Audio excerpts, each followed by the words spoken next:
जो शिष्य आते हैं रोज आपसे शिक्षा लेने के लिए, उनको कहीं ना धरना दे जाकर के हर जगह जो करप्ट पॉलिटिक्स। यही तो कर रहा हूं, 600 जिलों में अब यही काम चलेगा कि पूरे देश में 50 से 60 करोड़ मेंबर हम एक ही वर्ष के अंदर खड़े करने वाले हैं। 2010 तक देखना, अभी तो ये शुरुआत है। हम अभी से क्या बताएं, क्या हमारे दिल में है, देखना है जोर कितना बात है। भ्रष्ट देश है, गरीब देश है, क्योंकि राजनीति टैक्स नहीं देते। मैं खुद ही इस बात को मैं कह रहा हूं, इस देश में 5 बड़े झूठ बोले जाते हैं। एक, 5% लोग टैक्स देते हैं। मैं कहता हूं 100% लोग टैक्स देते हैं। एक आदमी जो 2 कपड़े अपने तन पर पहनता है, कभी साल में एक बार भी यदि साबुन यूज करता है, वो भी वैट दे के आता है, वो भी एक्साइज ड्यूटी दे के आता है। टैक्स 5% लोग देते हैं। तो ये इसलिए कहते हैं ये बेईमान लोग कि जिससे 95% लोगों का मुंह बंद रहे कि वो दे ही नहीं रहे, तो पूछने का हक है कि हम कहां पैसे को बर्बाद कर रहे हैं। दूसरा झूठ इस देश में बोला जाता है कि गरीब देश है।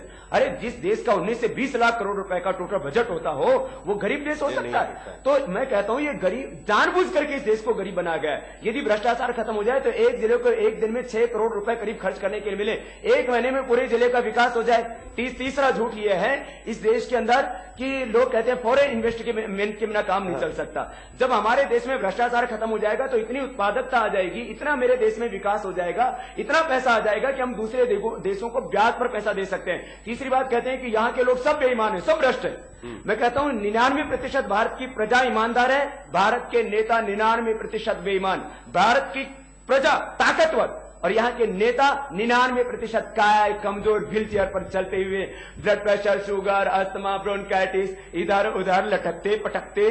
और 5वीं बड़ी झूठ, किस देश से भ्रष्टाचार खत्म नहीं हो सकता, जिससे कि लोगों को यह लगे कि बस अब तो ये बेईमान ही देश पर शासन करेंगे। मैं इन झूठों को सच में तब्दील करना चाहता हूं। जो गहलोत साहब हैं या येदियुरप्पा साहब हैं, इन्होंने जिस तरह से कहा कि हम पब कल्चर नहीं चलते देंगे, इसको भी लोगों ने कलर दे दिया, ये तो हमारी संस्कृति पर अटैक है, हमारी फ्रीडम पे अटैक है। देखिए, मैं इसको संस्कृति, फ्रीडम से नहीं, मैं एक आम आदमी की भाषा बोल रहा हूं। ये चीजें आखिर हम इन चीजों को क्यों प्रोत्साहन दें? इनसे जिंदगी तो नहीं, इनसे मौत ही मिलती है। जो कर रहे हैं ठीक कर रहे हैं, बैन लगना चाहिए। मैं एक बात कहता हूं, मैं आपसे सवाल पूछा हूं, ये जो बैन लगना चाहिए पब कल्चर, मैं कहता हूं इस देश के अंदर शराब को, पबों को प्रोत्साहन नहीं मिलना चाहिए। इस देश के अंदर वैयक्तिक चरित्र और राष्ट्रीय चरित्र निर्माण को प्रोत्साहन मिलना चाहिए, न कि अपसंस्कृति को। हम कहां ले जाना चाहते हैं अपनी पीढ़ियों को? क्या शराबी बनाना चाहते हैं?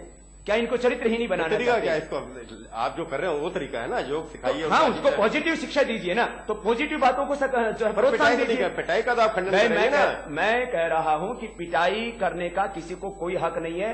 यहां हर आदमी को आत्मानुशासन और आजादी के साथ जीने का पूरा अधिकार है, लेकिन कानून को तोड़ने का अधिकार किसी को भी नहीं है। पर जिस तरह से बात बन रही है हर चीज, जैसे अब एक किस्म से भगवा आतंकवाद भी शुरू हो गया, तो प्रज्ञा वगैरह जो पकड़े गए हैं। मैं किसी के बारे में कोई बात नहीं कहना चाहता। मैं कहता हूं आतंकवादी है, वो हिंदू है, वो मुसलमान है। जो आतंकवादी है उसको मौत की सजा होनी चाहिए, बस।